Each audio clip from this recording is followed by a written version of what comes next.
Mission 2019 की तैयारी में बीजेपी जुट गई है। आज से 2 दिवसीय राष्ट्रीय परिषद की बैठकें करने जा रही है बीजेपी। दिल्ली के रामलीला मैदान में होने वाली इस बैठक में देश भर के पार्टी नेताओं और कार्यकर्ताओं को प्रधानमंत्री नरेंद्र मोदी जीत का मंत्र देंगे।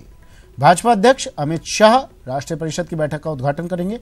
शनिवार को बैठक के समापन भाषण में प्रधानमंत्री नरेंद्र मोदी मिशन 2019 के लिए पार्टी का मुख्य चुनावी नारा भी देंगे। यह अब तक की सबसे बड़ी राष्ट्रीय परिषद की बैठक होगी, जिसमें देश भर से लगभग 12,000 प्रमुख कार्यकर्ता जुटेंगे। विनीत मेरे सहयोगी हमारे साथ दिल्ली से सीधा जुड़ गए हैं। इस बैठक में क्या कुछ होगा, कौन कौन लोग पहुंच चुके हैं और क्या कुछ, क्योंकि आज राष्ट्रीय अध्यक्ष अमित शाह शुरुआती भाषण देंगे, उसके बाद कल प्रधानमंत्री नरेंद्र मोदी भाषण देंगे। क्या तैयारियां हो चुकी है विनीत? कितने बजे ये बैठक शुरू होगी? कितने लोग कार्यकर्ता यहां पहुंचने का सिलसिला शुरू हो चुका है विनीत? जी सुमित, मैं आपको बता दूं कि यहाँ पर आप देख सकते हैं कि पूरी तैयारी हो गई है, पूरा मंच सज गया है। यहाँ पे लोगों का आने का सिलसिला शुरू हो गया है, कार्यकर्ता यहाँ पर जुटने लगे हैं। इस वक्त हमारे साथ बीजेपी की राष्ट्रीय प्रवक्ता साइना एनसी भी हैं, उनसे भी हम बात करेंगे और उनसे जानेंगे मैम क्या संदेश लेके जाएंगे यहाँ पे। आज आगाज हो रहा है 2019 के लिए गुरु मंत्र का। मुझे लगता है कि देश के सबसे लोकप्रिय करिश्मेटिक प्रधानमंत्री कोई है तो वो है प्रधानमंत्री मोदी। और जिस ऊर्जा आप यहाँ देख रहे हैं, एक एक प्रदेश से जो डेलीगेट्स आए हैं, सिर्फ एक प्रेरणा का सूत्र लेके जाना चाहते हैं कि सबका साथ सबका विकास, और यही मंत्र लेके हम 2019 के इस इलेक्शन को लड़ेंगे। और मैं ज़रूर कह सकती हूँ बहुत ही मन से कि मोदी जी दोबारा प्रधानमंत्री बनेंगे और भारतीय जनता पार्टी सबसे बड़ी पार्टी रहेगी। तो यहाँ पे देख सकते हैं कि मोदी जी दोबारा प्रधानमंत्री बनेंगे, इस नारे के साथ वहाँ पे जाएंगे। मैं मोदी सरकार के कुछ कामों के बारे में बात करूँ, साइना एनसी से जानना चाहूंगा कि मोदी सरकार के कुछ कामों के बारे में जिन्हें वो जनता को बताएंगे, उनसे हम जानेंगे। मैम किन कामों का मुख्य तौर पर उल्लेख करेंगे? सबसे पहले तो आप उज्ज्वला के निमित्त देखिए, 6.5 करोड़ घर तक हम पहुंचे हैं। जन धन योजना हो, pension schemes, insurance schemes, Beti Bachao Beti Padhao, या फिर जिस ढंग से हमने सही मायने में स्वच्छ भारत अभियान को कामयाबी दी है।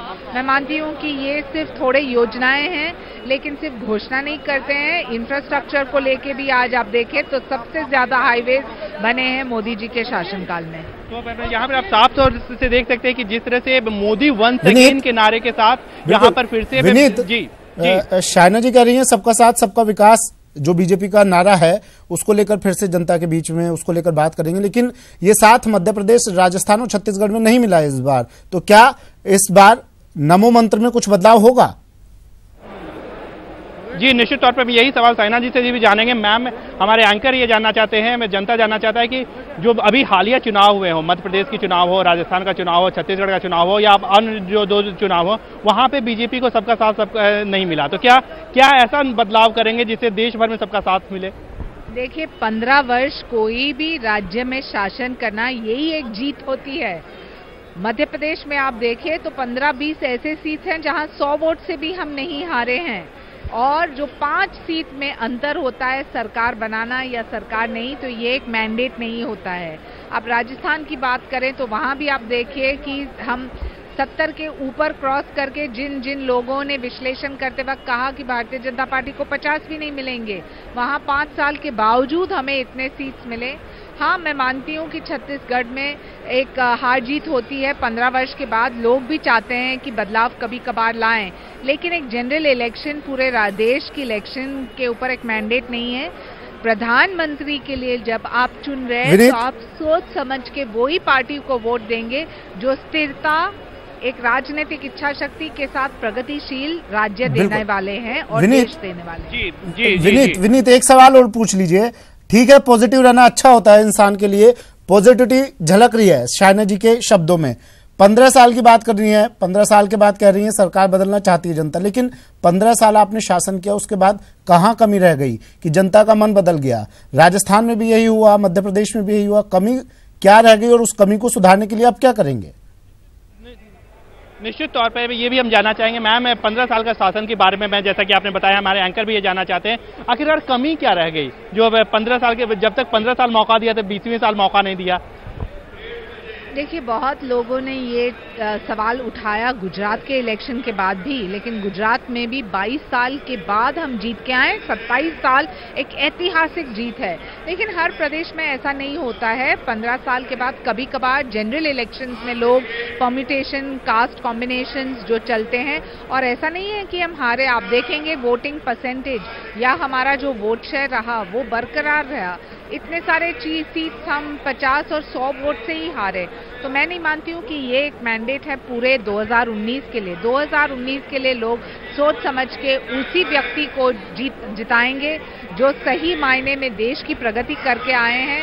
आज जो 144 से 72 तक हम आए हैं ईज ऑफ डूइंग बिजनेस में, आप देखेंगे कि $5 ट्रिलियन की इकोनॉमी भारत बन चुकी है।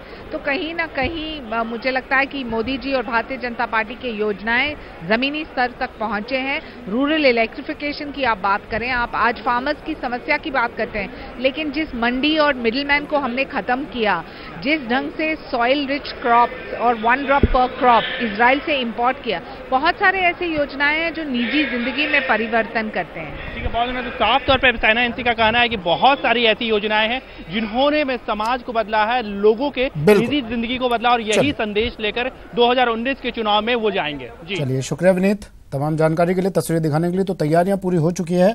2 दिवसीय राष्ट्रीय परिषद की आज से बैठक ही शुरू होगी और हजारों की संख्या में कार्यकर्ता इस बैठक में पहुंचेंगे। बढ़ते हैं अगली खबर की ओर।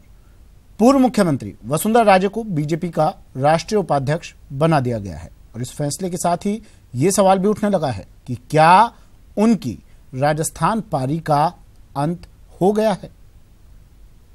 वसुंधरा राजे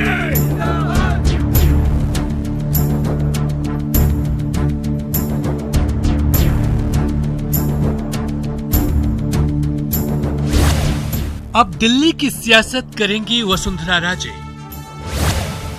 मिशन 2019 के लिए मिली है नई जिम्मेदारी।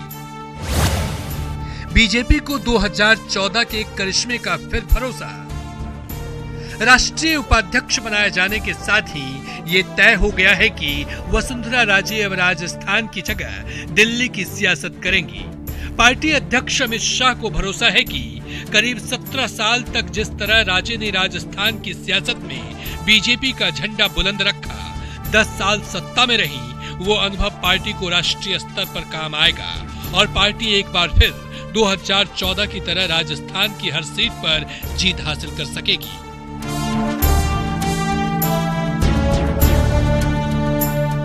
नई जिम्मेदारी निभाने में वसुंधरा राजे किस कदर माहिर हैं और किस तरह वो 17 सालों से राजस्थान की सियासी पारी संभाल रही हैं, आइए बताते हैं आपको। भैरव सिंह शेखावत के उपराष्ट्रपति बनने के बाद राजे दिल्ली से राजस्थान आई।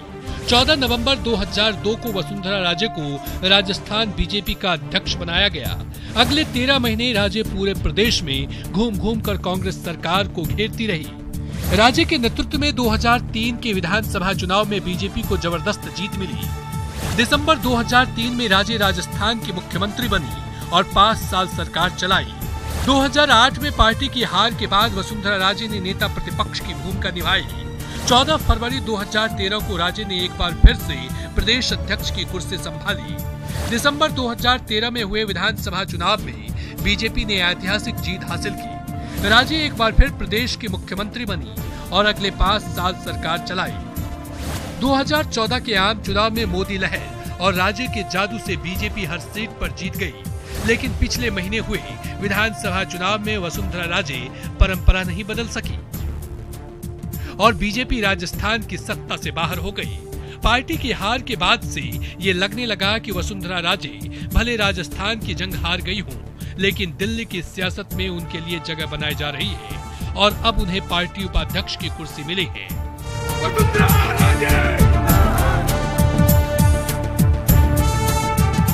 जिस तरह राजे राजस्थान की सियासत में मजे हुए नेता की तरह संभालती रही, आपको बता दें कि 17 साल पहले वो दिल्ली की सियासत में भी उसी अंदाज में काम करती थी और एक तो नहीं पूरे 5 बार सांसद रही है। वसुंधरा राजे की कार्य क्षमता और विनम्रता का ही कमाल था कि 1998 से 1999 में अटल मंत्रिमंडल में राजे विदेश राज्य मंत्री बनाई गई थी और फिर अक्टूबर 1999 में केंद्रीय मंत्रिमंडल में राज्य मंत्री के तौर पर स्वतंत्र प्रभार मिला था। तो दिल्ली की सियासत भी उनके लिए नई नहीं है। हालांकि अब की बार उनके दिल्ली पहुंचने पर सियासी गलियारों में ये चर्चा जोरों पर है कि उनकी राजस्थान पारी का अंत हो गया है। लेकिन कौन जानता है कि अगले कुछ महीनों में होने वाले लोकसभा चुनाव में राजे का करिश्मा चलेगा या नहीं, और कौन जानता है 2023 में होने वाले राजस्थान विधानसभा चुनाव में राजे की कोई भूमिका होगी या नहीं। Bureau report, news 18 network.